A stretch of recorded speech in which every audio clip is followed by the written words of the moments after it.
Thank you, Wilco. I'm Wayne McNeil. First and very quickly, I'd like to thank all of our friends at CAS for making this happen. We've been involved in a lot of webinars in the past, and I must say the work that CAS is doing is exemplary in terms of how these are run and how tight they are and professional. So thank you, Claudine, Val, and Barry for making this happen. As Wilco said, my name's Wayne McNeil. A lot of people won't know my name, but I'm sure they will know the name of the gentleman I've been working with for pretty much the last 23 years, Sheldon Kennedy. He's not known just here in Alberta as a guy with a lot of courage and gumption and leadership, but around the world actually in terms of the work that he's done. In 2004, we founded a company called Respect Group that had a very simple vision back then of training every coach in the country on bullying, abuse, harassment, and discrimination. Didn't have much of a business plan. We just thought if we tried to do this online, we might be able to get to everybody involved in sport. If there's anybody on this call that has kids involved in sport, pretty much any sport in the country, you'll have probably been introduced to our Respect in Sport programs, be it for coaches, parents, officials, etc. Since our beginnings, we have expanded into other areas, and the area I'm going to talk about today is respect in school. And again, it's all about bullying, abuse, harassment, discrimination, the prevention thereof. We've coined the phrase called BAD to keep it very simple. And as you'll see at the bottom, we've actually trained 1.3 million Canadians thus far online across our different programs. Kathy? The first thing we get asked about any of our programs, and certainly no different with Respect in School, is it evidence-based? Has it been researched by outside parties to prove that not only is the curriculum good, but it's being utilized and it's having an impact? And I won't go into great depth. If there's anybody on this call that wants, the deep studies that have been done, I can get those to you. Probably the one and most notable one that we've had done was sponsored and paid for by the Ministry of Education in Ontario. And we looked at 5,000 school leaders, which again, we don't just educate teachers, it's EAs, custodians, bus drivers, etc. Anybody that's interacting with kids, we believe need to have the foundational education around these issues. And you'll see by the pilot we did and the research done by PrevNet, which you may know as experts researchers on bullying in the country, gave us a very solid thumbs up for the program and the fact that people are using it long after they initially took it. Kathy? Here in Alberta, we've had a great leader in Minister LaGrange, who's really recognized the importance of this program for all school leaders in the province. And she herself took the program, which after she did, said we need to get this out there to everybody in the province, which to me, having worked with many school ministers of education, she was the first that actually took the program and had positive things to say about it within a day of taking it. So that led to us signing agreement with the Ministry of Education here in Alberta, whereby now the Respect in School program is free for every school leader in the province. It's up to each school district, each school division to come up with their own implementation plan that Chad and Alan are going to talk about in their own school jurisdictions. But I'm pleased to say that the leadership in this province around, child safety and psychological safety and welcoming school environments is at the forefront. So now I'll turn it over, and Kathy, if you want to go to the next slide, turn it over to Alan, who's going to talk about his experience at Foothills. Thank you, Wayne, and good morning, everybody. I'm just going to turn my light on here. There we go. So yeah, just thrilled to be here to kind of share the Foothills journey, and I'm going to speak to kind of some practical pieces about implementation and our journey through recertification, and also just talk about the impact, knowing thy impact. But thanks again to Wayne and Kathy from the Respect Group. They've been great at facilitating and getting us ready for this, and certainly to Barry and Val and Claudine with Cass for making sure that we're able to provide this morning. So in Foothills, our journey began in 2012. We, you know, at that time, and I give credit to the exec team and the board of the day. It was some months later before I came into this position in 2013, but you know, and Stacy Meyer, some of you may know, was integral in launching this in Foothills School Division. And it was really around, you know, that work, that journey on continuously improving and providing those safe, caring, and welcoming learning environments. And this was a real fit with that. You know, at that time, we made the decision to make it mandatory training for all staff. And since then, it's been a big part of our employee onboarding process. So within the first 3 months of employment, employees will complete the Respect in Schools training. You can see on the slide there, we also have other Respect programs, Respect in the workplace and Respect in sport, as Wayne talked about at the front end. And you know, those are, you know, certainly supporting all areas of our school system. You know, what I can say that, you know, what we found initially was it really provided that common baseline for the expected behaviors and interactions to support welcoming, safe, caring, and learning environments. It generated strong discussion as we had the kickoff. We did have Wayne and Sheldon Kennedy both in Foothills at that time for speaking with our school leaders and our system leaders. And so, you know, that initial launch really generated that system-wide discussion and conversation around, you know, those welcoming learning environments. And if you consider the CAS, you know, the TQS and the LQS and the system leadership standards, you know, those quality standards and that through line of fostering effective relationships, you know, this is really essential to support that.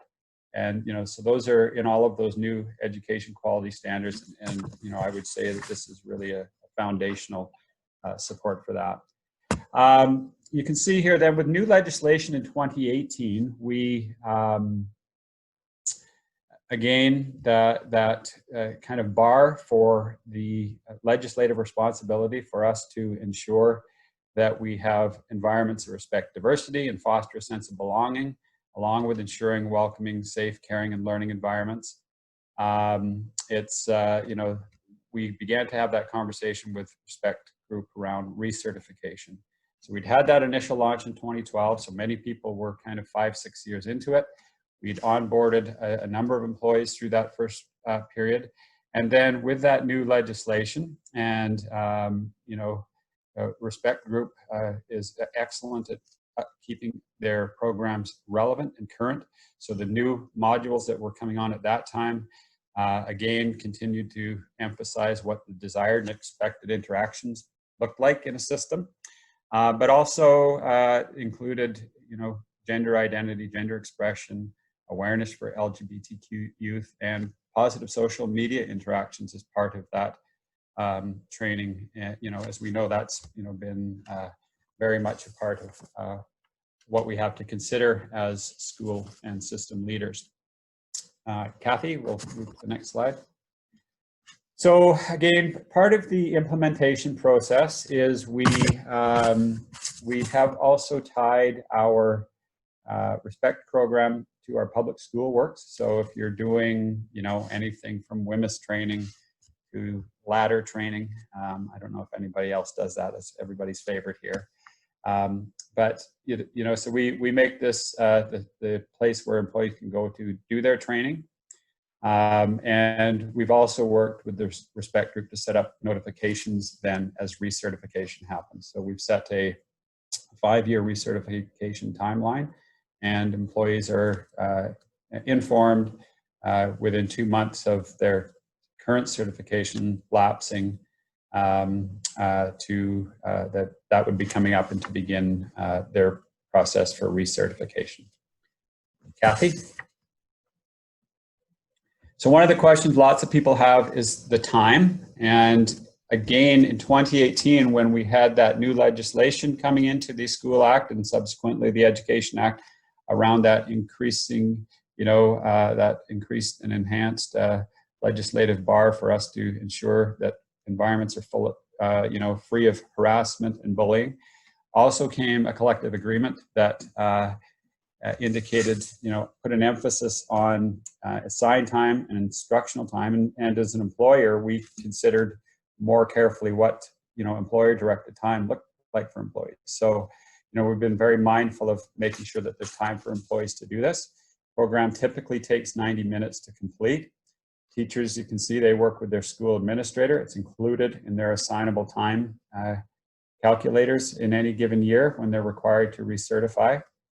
Our school-based support staff, which are largely CUPE, also, work and notify the principal, and principals are asked to provide time for CUPE staff to do their recertification within their annual calendars when that is required, or during the onboarding process. And then all of our other staff groups, our facilities, and transportation and maintenance, again, they work with their supervisors to be provided that time. And then, of course, it's all staggered now, so not everybody's completing it at the same year. And so in our, our annual system learning days, when we bring all of our staff together twice a year for that, when we're not in a school-based learning day, we provide time, kind of either in a breakout session or as one of the cafe choices is for people to come and complete their respect training on those days as well. So we're trying to provide that diversity and differentiation for that to happen in the system. Kathy? So, I want to emphasize the benefits. I've talked a little bit about that kind of high bar for our legislative responsibility for ensuring safe environments and also that they're free of harassment and bullying. And, that really common baseline for the expected behaviors in the workplace, that the program does this really well, and it establishes that common understanding, which is essential. And we'll just move to the next slide there, Kathy. So a couple of things, again, all jurisdictions were in 2018 asked to implement new policy, board policy around welcoming, safe, caring, inclusive, and respectful and learning environments. So this program is certainly referenced as part of our board policy 17. And I've also just provided an example here. So in my role in employee services, harassment prevention, reporting, and investigation are, part of that work. And so I put just a reference to our administrative procedure here. So we are required every year annually to make employees aware of this administrative procedure, but more importantly, of ensuring that we're all contributing to an environment that is harassment free. And then we have an obligation to do professional learning around that. And so this is certainly foundational to that training. This is the training that establishes what the expectation is for respectful environments at work, in the school, and elsewhere. And so from time to time, again, in my role, I may conduct an investigation into conduct. And I can tell you that in those circumstances, I will, be asking any individual, did your conduct meet the expectations as set out in the Respect in Schools program or the other programs that we're using? And, that it would be, again, at times to determine whether the conduct meets that bar. So, again, it's been really foundational and essential, and it's supported, everyone's understanding about positive, respectful environment. And then lastly, you can see, again, employees have repeatedly told us, we've surveyed employees a number of times since 2012 around the usefulness and the impact of this training. And you can see there strong statistics supporting, firstly, the delivery model. You heard Wayne talk about, they thought they could get to everybody online initially when they started the Respect in Sport programs. And it is, it is an easy to understand. People can stop and go back to it and, complete it in their time, which is really helpful, and employees really appreciate that. But more importantly, it really helps people recognize and understand what does abuse and neglectful and bullying and harassment behavior look like, and when I see it, how do I respond to it? And that is essential, because it's everybody's responsibility to contribute to a workplace that and a school system and that is free of harassment and bullying. So it's been really foundational. We've found it to be a core part of that work, certainly here in Foothills. And I'll welcome your questions at the end and let Chad share Red Deer's story. Okay, thanks very much, Alan. And I'll echo the thanks to CAS and the Respect Group for offering this online training today. I'm very appreciative that we have a chance to share our story and our journey, which included a bit of what Foothills went through when they started in 2012.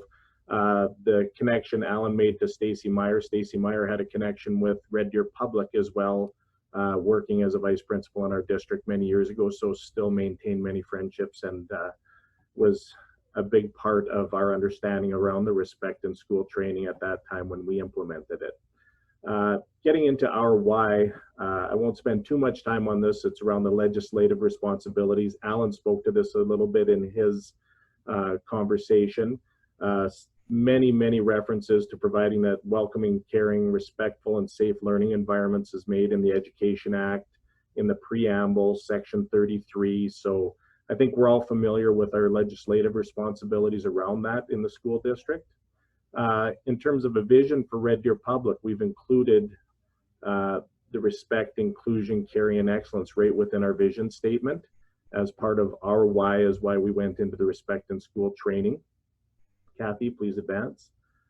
Similar to Foothills, you can see that we have an administrative procedure around discrimination, harassment, and violence.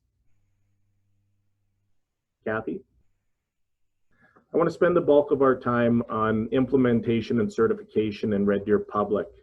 Our journey began in early 2017, and it began with a mandate from our superintendent to my Department of Student Services to create a comprehensive mental health and wellness framework that could be used across the district for students, for staff, and for families.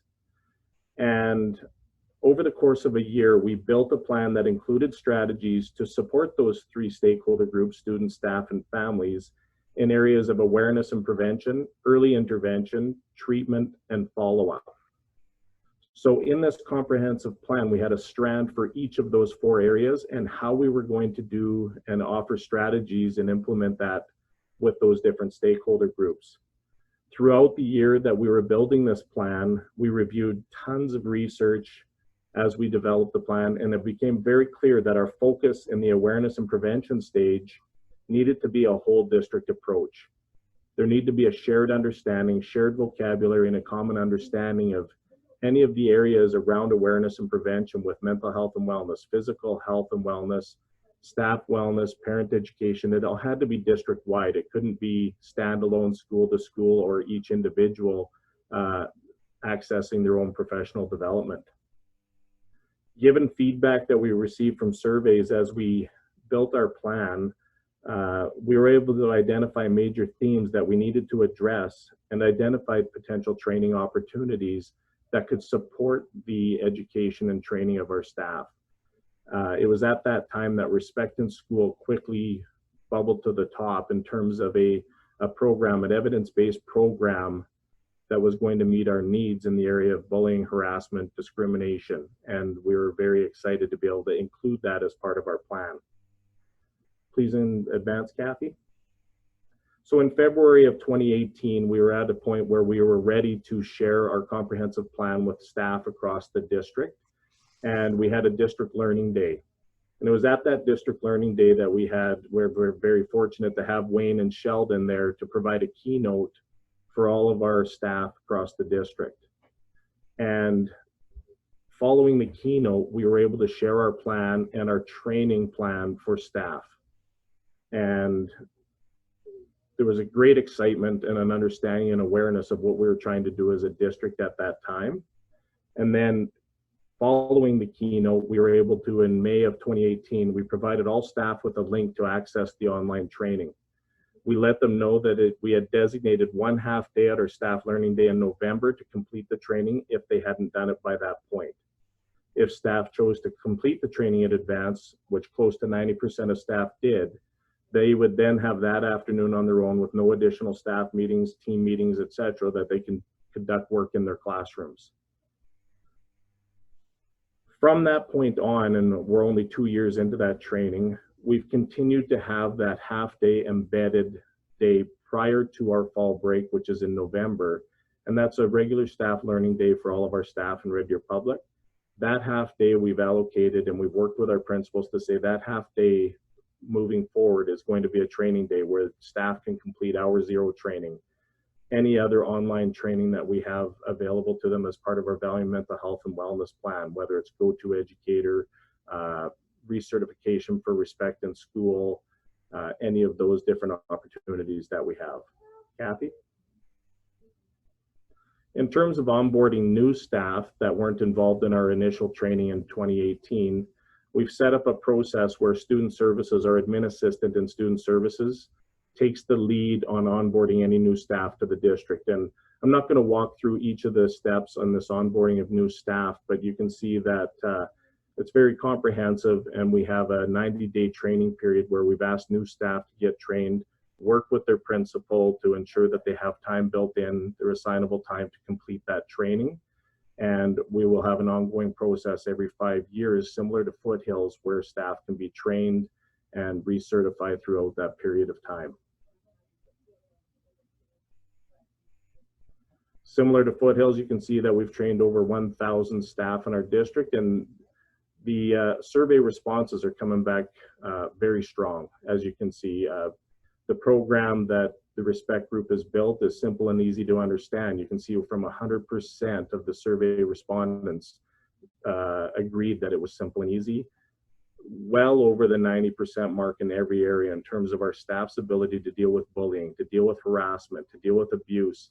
And a big thing for us in Red Deer Public is really trying to create an environment where everybody has that shared understanding, common language and vocabulary that we can use throughout our district, with our students, with our families. It's extremely important. Kathy? And then just to close, we talked about the SLQS. Alan made reference to one of the competencies that they feel was very much effective and built around this was that building effective relationships.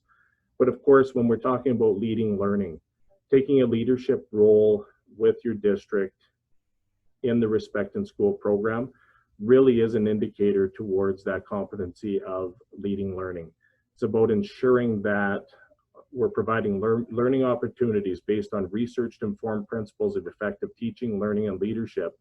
And it supports building the capacity of all members of the school community to fulfill their educational roles. And this Respect in School program is exceptional. Like I said, it's easy to understand. Our staff have bought into it 100%. The kickoff we had with Wayne and Sheldon to build that enthusiasm and excitement around this training has been essential, and it's been fantastic moving forward for us as a district. And I'm really excited about the new additions that the Respect Group continues to put into that training program, and really looking forward to how it shapes our district moving forward. Kathy? Wayne, I think it's back over to you. Back over to me. Well, thank you, gentlemen. Some great words, and I must say that both Red Deer and Foothills implemented this program prior to the ministry's commitment to make this free of charge for every school district in the entire province. So not only you know, did you hear from them today on that front, but they also found dollars in the budget to figure out how to pay for the program, which is always a bit of a challenge, which I'm grateful that the ministry here has decided to underwrite for every school leader in the province. This slide says a lot. Sheldon and I have been working with Minister LaGrange, and you'll see another sort of announcement either tomorrow or Friday, not just from her, but from 2 other ministers that are going to put the Respect in School program into their environments for daycare workers and for camp workers, camps that are sponsored by the province. But these are the realities that we're going to face. This is a picture, I thought it said a lot, that came out, I think it was the Montreal Gazette, when these kids went back to school in Quebec. I mean, if you take a look at that picture, that is going to be the reality that school leaders are going to face. You know, parents are scared to let their kids go back. Kids are coming back into an environment that's very stressful.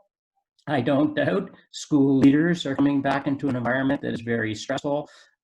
Both parties may be bringing stressful, anxious memories of their environment at home, because we all know how that's playing out in the family dynamic. So it's clear to say that yes, physical health is going to be a priority, distancing and all of those things that we become all too well familiar with. But psychological safety is going to be paramount if we want these kids to succeed as they return. So I think it's fair to say that the program is probably as important, if not more than it ever has been, to get our school leaders on the right page in terms of thinking of these things, putting it at the forefront. And given the timing with the summer and so forth, I think this is a great opportunity for a school division to start thinking about how to get this in a proactive way so that they can live up to the standards that people like, you know, Chad and Alan have created in their school districts. So Kathy, one more slide, I think. So I think in review, it's a 90-minute program. It's all online. It's super simple. It's also very simple to implement. All we really need is somebody, yourself or a designate from your school board, to work with Kathy, and she'll get you the instructions. Really, the hardest part is making the decision to do it. It's not about the implementation. I think we've got that well covered. So whomever you know, contacts us, we will make this seamless to get it implemented in your environment, and work with you to, you know, help schedule when you want certain groups to take it, etc.